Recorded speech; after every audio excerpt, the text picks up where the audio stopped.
Assalamualaikum warahmatullahi wabarakatuh. Jumpa lagi dengan saya Wicak di channel Programmu.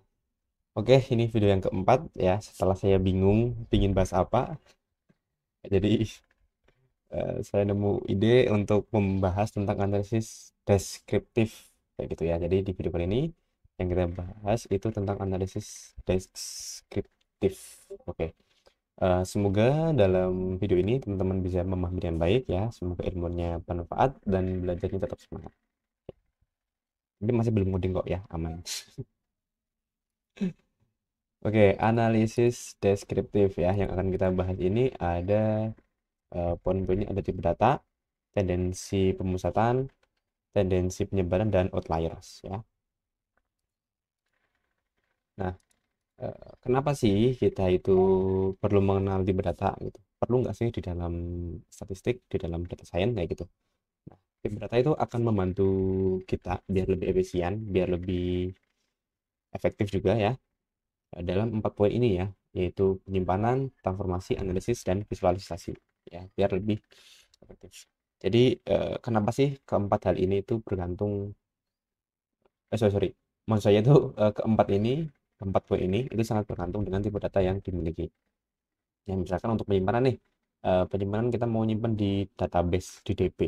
Nah, biasanya kan untuk di DB sendiri kan kita udah mendefinisikan tipe data kita apa, kayak gitu kan. Terus untuk transformasi, analisis, visual gitu ya. Kita juga akan menyesuaikan tipe data yang kita pakai gitu ya. Entah nanti plotnya gimana, visualnya gimana, kayak gitu ya. Gitu. Selanjutnya itu ada tipe data kualitatif ya. Nah, di sini ada dua jenis, ada nominal sama ordinal, teman-teman. Jadi untuk nominal sendiri itu adalah data yang tidak dapat diurutkan ya. Contohnya seperti jenis kelamin, pekerjaan, ras gitu ya. Jadi kita nggak tahu nih ukuran apa ya, urutan dan ukuran ya dari ras gimana. Mana kan kita nggak bisa nih menentukan ras yang unggul mana ya. Nggak bisa. Itu nggak bisa dihitung juga ya gitu. Ya. Kemudian ada ordinal ya. Ordinal itu data yang dapat diurutkan ya. Contohnya ya ini tingkat kepuasan, ukuran benda, eh, dan lain-lain ya yang bisa diurutkan. Selanjutnya ada tipe data kuantitatif ya, numerik ya. Dat- untuk maaf, untuk data kuantitatif ini itu ada dua jenis juga, ada interval sama ordinal. Ya, untuk interval sendiri adalah data yang dapat diurutkan dan diukur perbedaan antara nilainya gitu ya. Namun perbedaan tersebut itu nggak bisa diskalakan kayak gitu ya, karena nggak punya nilai nol yang absolut gitu ya. Contohnya di sini ada IPK, ada IQ kayak gitu. Kalau digambarkan misalkan saya punya IQ 150 misalkan ya. Terus teman saya IQ-nya 120, kan bedanya 30 poin ya. Nah, terus teman saya yang lain sendiri misalkan dua orang tersebut IQ-nya 70 sama 100 kayak gitu. Nah, sama-sama beda 30 poin ya. Tapi kita nggak bisa menyimpulkan bahwa eh, 30 poin ini tuh 30% lebih pintar misalkan. Nggak bisa gitu. Ya, karena nilai nolnya itu eh, nggak absolut ya, jadi nggak apple to apple kayak gitu ya, nggak mempunyai nilai nol yang mutlak gitu.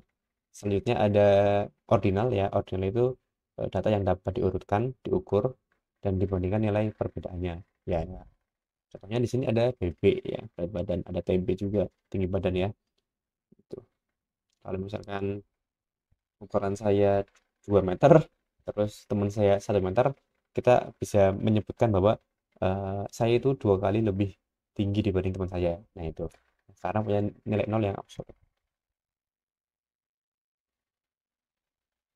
Terus selanjutnya ada perbedaannya ya. Di sini ada kualitatif, kuantitatif ya. Jadi teman-teman bisa baca ya. Jadi untuk rasio itu dapat diurutkan, bisa dibedakan, dibandingkan ya, nilai nol mutlak. Jadi punya masing-masing sendiri kayak gitu. Jadi nanti bisa disesuaikan aja. Nah, selanjutnya ada varian ya, varian standar deviasi ya. Merupakan sebuah ukuran penyebaran yang digunakan untuk melihat seberapa jauh jarak antara data dengan nilai tengahnya kayak gitu. Nah, varian itu menggunakan rata-rata dari kuadrat jarak tersebut. Nah, sementara untuk standar deviasi merupakan akar dari varian gitu. Karena menggunakan rata-rata dan kuadrat jarak ya, kedua ukuran ini sensitif terhadap outlier ya. Jadi eh, tendensi penyebaran ini digunakan untuk melihat nih seberapa jauh kita melihat jarak antara nilai data yang kita miliki dengan nilai pusatnya ya, nilai rata-ratanya kayak gitu.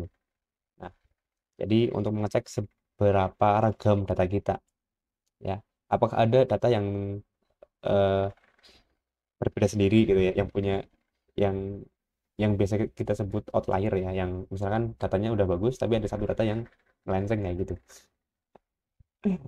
ya. Jadi kalau misalkan penyebarannya besar ya, maka akan terjadi banyak-banyak eh, banyak-banyak kemungkinan ya, banyak-banyak dugaan gitu ya yang muncul ya karena penyebarannya itu terlalu luas.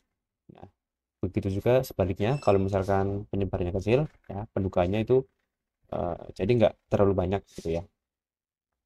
Untuk rumusnya seperti ini teman-teman ya. Nah, untuk penjelasannya mungkin teman-teman bisa cek juga di video saya yang statistik. Itu pernah dibahas dulu tentang varian standar deviasi, cara ngitungnya gimana ya. Kalau nggak salah ada. Ya, untuk rumusnya kurang lebih seperti ini ya. Selanjutnya ada kuartil dan persentil ya. Ini juga mungkin nggak asing teman-teman. Untuk kuartil sendiri merupakan nilai yang membagi data menjadi 4 bagian. Yang pertama ada Q1 ya, kuartil ke-1 25%-nya. Kemudian ada Q2 ya, tengah ya, 50%-nya atau median ya. Terus ada yang Q3 itu 75%-nya. Jadi ada 4 ya. Gitu. Selanjutnya ada persentil ya, merupakan nilai yang membagi data menjadi X persen bagian gitu ya. Jadi sesuai dengan requestnya aja gitu. Misalkan kita ingin melihat data 80% persentil ya, maka datanya dibagi dua, data 80% di bawah sama 20% di atas misalkan. Gitu. Selanjutnya jangkauan ya. Jangkauan itu range merupakan jarak antara nilai maksimum dan minimum gitu. Ya, jangkauan itu digunakan untuk mengestimasi seberapa lebar selang distribusi yang data yang kita miliki gitu ya. Jadi jarak itu biar biar kita tahu ya seluas apa sih data kita kayak gitu. Untuk jangkauan antar kuartil merupakan jarak antara kuartil pertama dan yang ketiga ya, Q1 dan Q3 gitu ya. Sementara simpangan antar kuartil itu merupakan nilai interkuartil dibagi dua. Nah, di sini ada gambarannya ya teman-teman, ada sedikit gambaran. Nah, di sini ada kalau range itu kan jarak dari 1 ke 4 itu ya jaraknya berapa ya.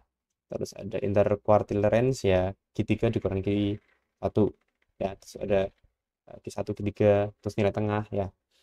Jadi untuk gambarnya kurang lebih seperti ini teman-teman ya. Oke. Nah, hanya segitu aja teman-teman ya untuk pembahasan tentang analisis deskriptif ya. Ya, hanya segitu aja. Nanti selanjutnya kita ketemu lagi di video lainnya, video kelima ya. Saya masih belum punya ide apakah nanti langsung ke Python atau enggak, tapi ditunggu aja. Ditunggu aja nanti kita akan belajar tentang masuk ya ke data science ya, ke Python-nya kayak gitu. Oke, terima kasih teman-teman sudah menonton dan semoga bisa dipahami ya. Saya mohon maaf kalau misalkan ada sedikit penjelasan yang salah. Silakan kalau teman-teman mau bertanya bisa komentar, bisa di Discord, bisa di YouTube, silakan. Terima kasih, sampai jumpa lagi. Wassalamualaikum warahmatullahi wabarakatuh.